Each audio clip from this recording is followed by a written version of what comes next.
Liam couldn't believe what had happened when the most feared mercenary in the galaxy saved his life. And what was even more surprising were the rumors surrounding her. Ryara Anderson, a Visari woman adopted by human parents and raised on Earth.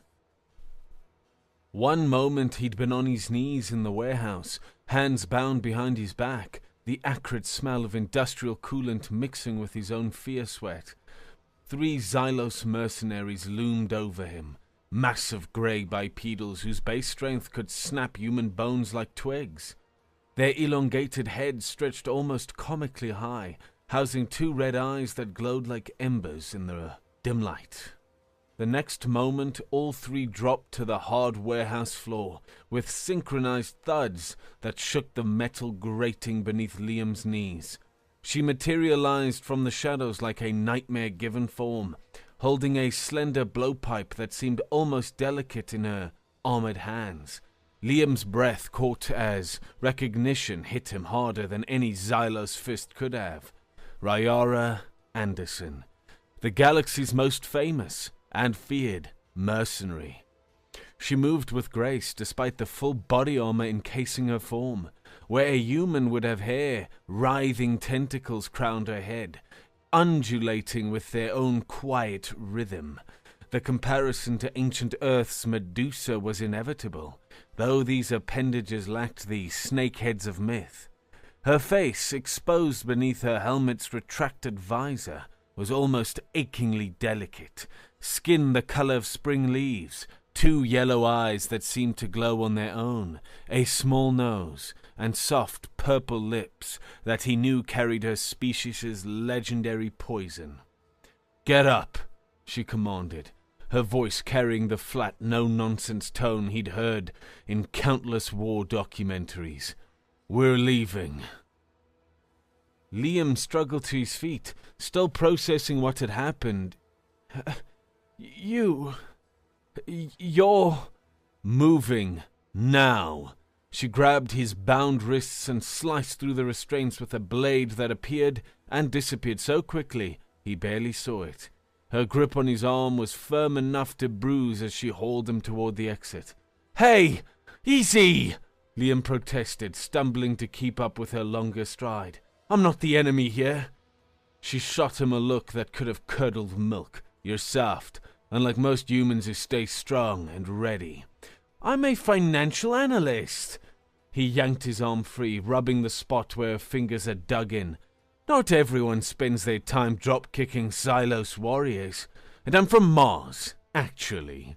His breath was already coming short from the jog, though he tried to hide it. Too many hours behind a desk, not enough in the company gym. Mars, Earth, same species. Still human, act like one. She didn't slow her pace, forcing him to keep up as they navigated the warehouse's maze of shipping containers. Humans conquered half the galaxy before most species figured out FTL. They didn't do it from behind spreadsheets. "Is it true what they say about you?" The question tumbled out before Liam could stop it. "That you're Visari, but raised by humans?" Her tentacles rippled. Annoyance, maybe. Gossip travels faster than light, apparently. "But the Xylos, they wiped out that science station 30 years ago. You were the only survivor." 28 years, 3 months, 16 days. Her voice carried an edge sharp enough to cut. "Chief Engineer Marcus Anderson and his wife Elena pulled me from the wreckage. I was 8 months old. By human reckoning." They burst through an exit into the docking bay where a ship waited. A sleek predator of black metal and aggressive angles. Liam had seen enough mercenary vessels to recognize top-tier hardware when he saw it. "So you hunt Xylos for revenge?" he had to ask, even as she practically shoved him up the boarding ramp. "I hunt whoever pays best." She guided him to a passenger seat with all the gentleness of someone loading cargo. "The fact that Xylos contracts pay triple because of my enthusiasm is just economics." "But they killed your family, your whole colony." "They killed my first family." She began strapping him in with a lot of efficiency, leaning close enough that he could see the faint patterns in her green skin. When they came back for human colonies, they threatened my second one. The one that taught me how to shoot, how to fly, how to turn fury into profit. Liam's heart hammered as she leaned over him to secure the chest restraints. This close, he could smell something floral and alien on her skin. You know, most people say you're welcome after saving someone. A ghost of a smile touched those purple lips. She understood his sense of humor. Most people aren't worth 3 million credits in ransom. Your company really wants their senior financial analyst back. Wait, this is a rescue or a kidnapping. Depends on how annoying you are during the flight. She moved to the pilot's seat, her tentacles brushing against his shoulder as she passed. He wasn't sure if it was intentional.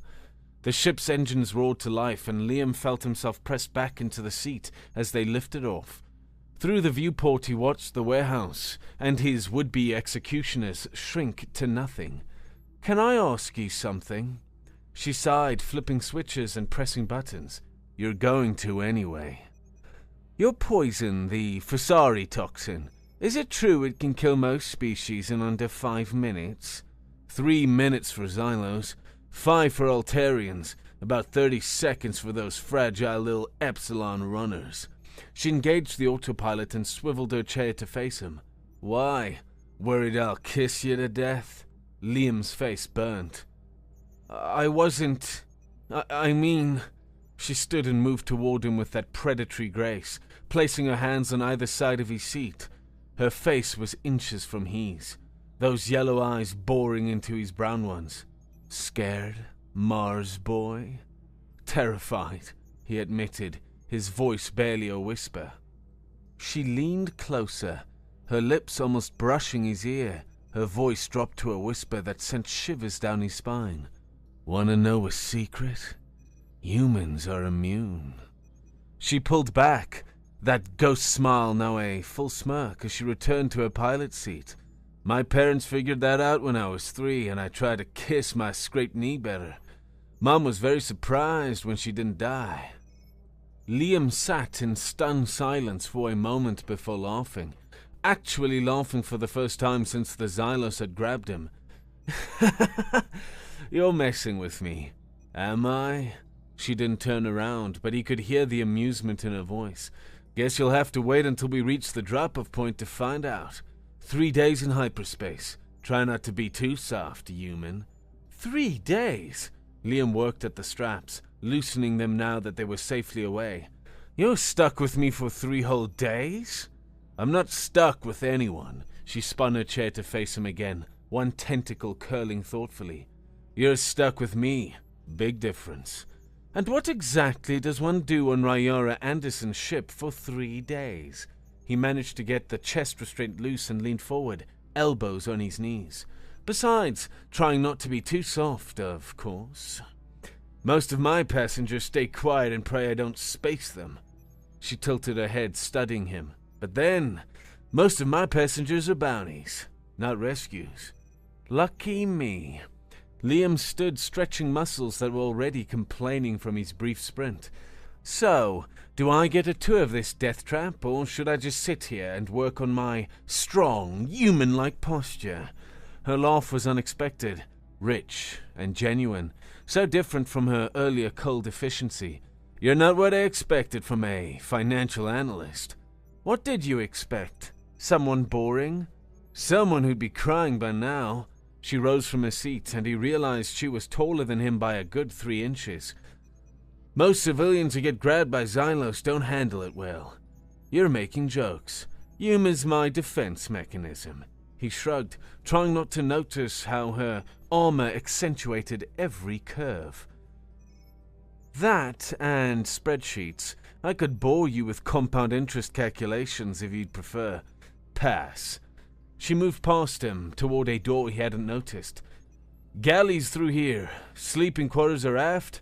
Touch my weapons locker, and I'll demonstrate exactly how fast Visari poison works on humans." "I thought you said we were immune." She paused at the doorway, looking back over her shoulder. "I said my parents discovered I couldn't poison them. I never said I couldn't poison you.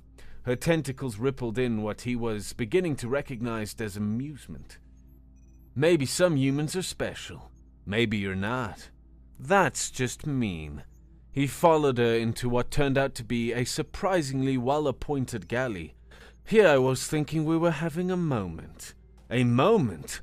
She pulled off her gauntlets, revealing hands that were disturbingly human except for the green tint and slightly webbed fingers. Is that what you call being hauled around like luggage? Well, when you put it that way. He watched her move around the small kitchen with the same efficiency she'd shown in combat. Can I ask you something personal? You've been asking personal questions since I saved your worthless hide. More personal. She set a container of something that looked like blue coffee in front of him. Ask, I might even answer. Do you ever wonder what you'd be if the Xylos hadn't attacked that station? If you'd grown up Visari?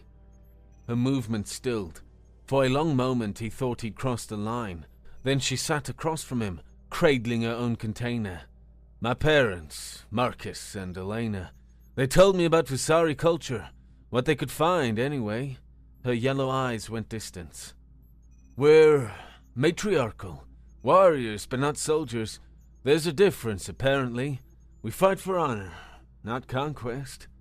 And you fight for money? Human practicality. She took a sip of her drink. Marcus was a veteran before he became an engineer. Taught me that honor doesn't pay for ship repairs or ammunition. Elena taught me the rest. How to read people, how to plan, how to be patient. They sound like good parents. The best. Her voice went soft. They're retired now. Living on New Australia, but as far from Xylos space as you can get. I visit when I can. Do they know what you do? They know I'm the reason the Xylos haven't pushed further into human space in 5 years. Pride colored her voice. Every commander I take out, every supply line I destroy, that's months or years of preparation they lose. Liam found himself leaning forward. So it is revenge. It's prevention. She met his eyes. The Xylos understand one thing. Strength. They attacked that science station because they thought no one would retaliate for a few dozen scientists. They were wrong. Because of you. Because of me. She drained her container and stood. And because of humans who refuse to stay soft. Unlike you. She gave him a pointed look. Speaking of which, there's a gym next to the weapons locker, since we have 3 days. Are you offering to train me?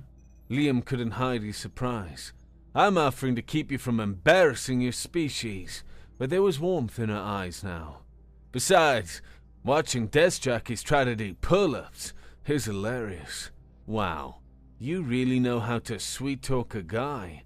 She moved closer, and suddenly the galley felt much smaller. If I wanted to sweet-talk you, analyst, you know it. Would I? His voice came out rougher than intended. What would that sound like? Her tentacles shifted, one brushing against his cheek so lightly he almost thought he'd imagined it. Dangerous question. I'm starting to like danger. No, she said, but she didn't move away. You like the idea of danger. There's a difference. Then teach me. The words were out before he could stop them. You've got 3 days. Something shifted in her expression. Surprise, maybe, or respect. You sure about that? I don't go easy on anyone. I wouldn't expect you to. She stepped back, but her smile was different now, less smirk, more promise. Jim, 10 minutes. Where's something you don't mind sweating through? I don't have any other clothes.